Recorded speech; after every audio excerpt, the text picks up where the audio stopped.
Ladies and gentlemen, we meet again towards Parashat Shmini with a very special message which is very relevant to our days and our situation today. Parashat Shmini talks about a very special day in Jewish history, the day of the inauguration of the Mishkan, of the tabernacle.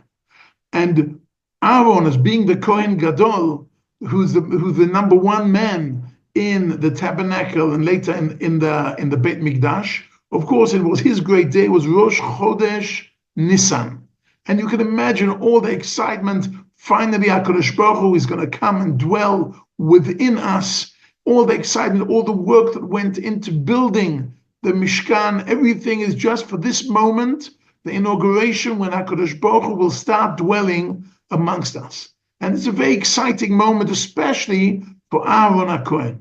However, this exciting moment turns into something very tragic, as his two sons, Nadav and Avihu, at the first moments of the inauguration, make some kind of mistake, obviously, and they are killed. Now, there are many different perushim, different explanations. What did they do wrong? I'm not going to go into that at the moment. What I am going to go into is Aharon's response. Aharon was in shock from a moment of one of the highest moments of his life, of the inauguration of the Mishkan. He finds himself with two dead sons in front of him, Nadav and Avihu. How does he respond?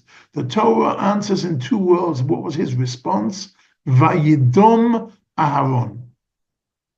What does that mean? How is that translated? I'm not going to translate that into English at the moment, because actually I want to look at the different explanations we have to the word Vayidom Aharon through looking at different sources. So first of all, we have to look at Rashi, and Rashi says that was a very positive response.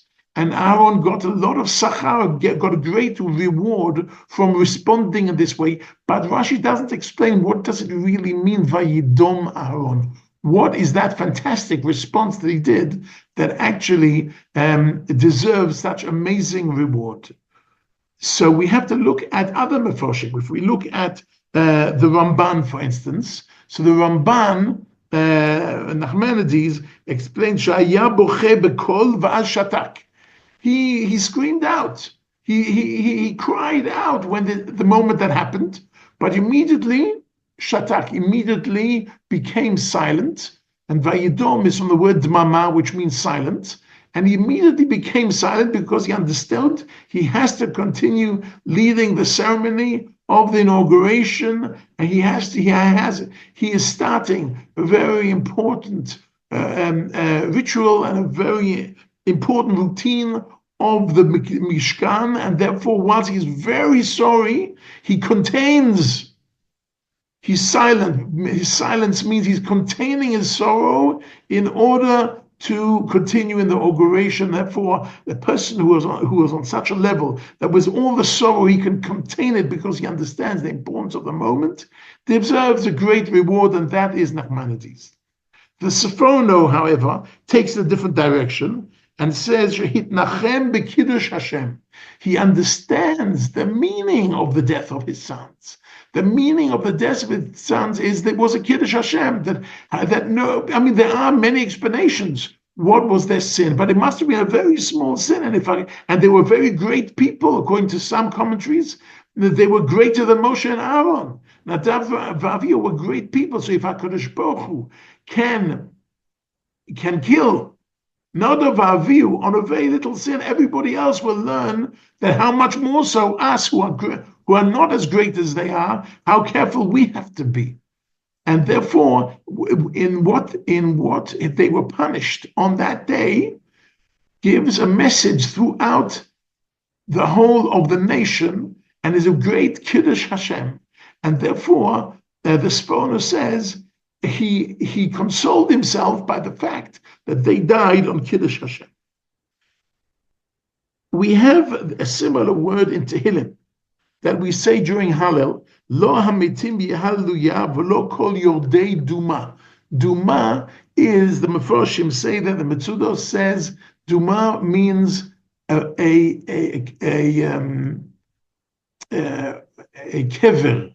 A kever is, what does one say that in English? A kever is a place of burial. When one buries somebody, that is the final duma, that is the final silence. And which means that he was very sorry. Aharon was very sorry at that moment. To a certain extent, with his two sons being killed, part of him went down to the grave with them. Part of him died inside. Part of him. That is according to the Tehillim. We can also find that in Tehillim, Kuf Mem Daled, it says, Adam lehevel dama yamav ketzel over. And dama is from the word dimyon. Dimyon means imagination. So what does that mean? What did we take it to Aharon? He was imagining, there'll be Tchias HaMesim one day. They're most likely going to get a great Olam Haba. What zchuyos these people had. Nadav Avihu were such great positive people. And his imagination took him to console him and gave him hope in different directions. And it is interesting for us to see that also in Yehoshua, we find that Vayidom Hashemesh. Hashemesh begivon dom v'yarech be'emek ayalon vayidom Hashemesh. Vayidom means that Joshua made the sun stand still. So dom means to stand still, to stop activity, to stop and reflect. And therefore, if we look at all these different explanations, we get a lesson in Jewish resilience, how to respond to to tragedy, how to respond to tragedy. And if we have to have a look at this, we look at this in a relevant way. We're still at war here in Israel, and we hear terrible news every now and then when another one of our wonderful soldiers falls. But more than that, we are now just after the day of commemorating the Holocaust, where we lost millions of beautiful Jewish people.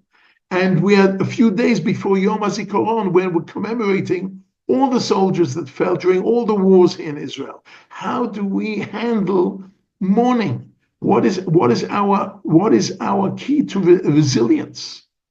What is our key to resilience? What do we learn from Vayidom Aharon? So we learn actually 4 lessons from the different quotations that I brought. First of all, you have to stop and reflect. Stop and reflect. People sit shiva. And what do they do during the sitting shiva? They stop and reflect on the life of the deceased. That's stage number 1. Stage number 2 is looking for meaning. They died on Kiddush Hashem. Also in the Holocaust, they died on Kiddush Hashem, and also those who died in the army on Yom HaZikaron, for Yom HaZikaron.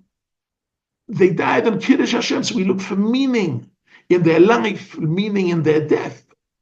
The third issue we looked into is that he had to, according to the Ramban, Aharon had to contain in order to maintain his routine. He has a routine of Kedusha, and therefore we learn that we have a routine of Kedusha. People start saying Kaddish. Why Kaddish? Because you might think that people have complaints towards HaKadosh Baruch Hu, why they took away their beloved, and the answer is Kaddish. These are the people.